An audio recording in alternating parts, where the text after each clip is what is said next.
Salut à tous, alors cette vidéo ne comportera pas de témoignages.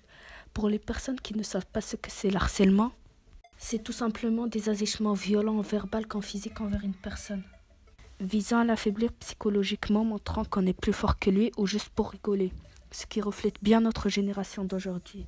Le harcèlement peut être vraiment partout, dans les jeux, sur YouTube, dans les écoles ou bien même sur les réseaux sociaux comme Snapchat, Facebook, Instagram et maintenant Discord. Mais le plus réputé est Twitter. Et je pense que la plupart des personnes qui n'ont pas cette application ont sûrement dû entendre des remarques comme Twitter, c'est juste une application pour les haters, cancers, etc. Tout simplement parce que certaines personnes s'amusent à faire des montages photos ou vidéos sur des personnes en surpoids. Des commentaires haineux sur les homos, ce qui va générer une horde d'homophobes ou de grossophobes qui vont l'insulter. Bref, il y a une communauté assez moqueuse dans ces applications. Bien évidemment, ce genre de comportements sont punis par Twitter et par toute application similaire, avec une suspension de compte mais disant ce qui est dit est dit, aucun moyen pour la victime de revenir en arrière ou de pouvoir oublier ça. Comme je disais, le cyberharcèlement n'est pas que sur Twitter. Moi, personnellement, je n'ai pas connu beaucoup de personnes harcelées, mais j'en ai vu beaucoup. Et le problème, c'est que la majorité des personnes témoins restent dans le silence, ce qui ramène à une complicité avec le harceleur. Et si la personne se suicide, vous êtes indirectement complice pour non-agissement. Sachez que les youtubeurs sont aussi cyberharcelés. Prenons un simple exemple, le fameux tweet de Squeezie. Après cette bombe, plein de youtubeurs ont été montrés du doigt et insultés, et ayant même reçu des menaces. J'étais tombée sur une vidéo de TK78 qui poussait un coup de gueule après avoir fait gagner un PC gamer à une fille de 14-15 ans. Elle se faisait insulter, voire même harceler sur les réseaux sociaux parce qu'elle avait gagné un PC gamer. Oui, allô? Ouais, Ouais, Marie, ça va? ça va et toi? Super, je te dérange pas, hein? Non, pas du tout.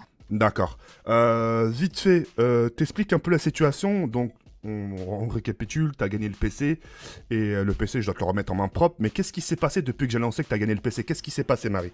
Prends ton temps pour parler, tranquille, prends ton temps. Stresse pas, hein, comme l'autre fois. D'accord. Donc, tout simplement, après avoir gagné ce PC, j'ai reçu plein de messages d'insultes, etc.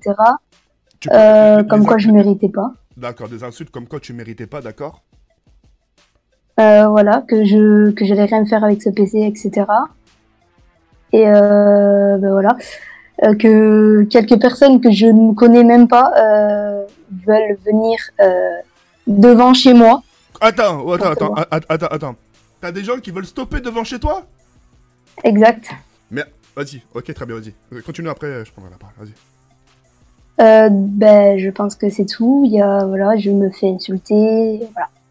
D'accord. Et à l'école, ça va? T'as pas trop ce problème-là? Ça va, c'est, ouais, il y en a quelques-uns, mais ça va. D'accord. C'est plus sur Internet. Ça t'a fait mal quand ils t'ont dit tout ça?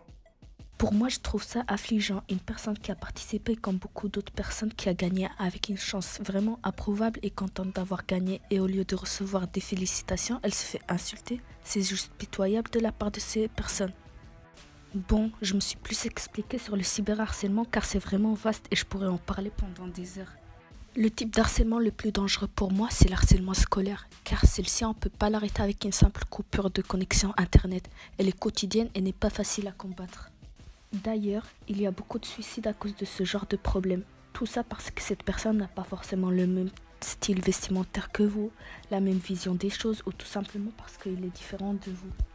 Sachez que ce genre de comportement peut avoir des grosses répercussions sur vos études, votre vie et si vous êtes majeur, vous pouvez juger. Si vous connaissez des personnes harcelées de quelconque manière, n'hésitez pas à le dénoncer anonymement à un professeur ou même en parler sur les réseaux sociaux, car là aussi ça peut être une facilité.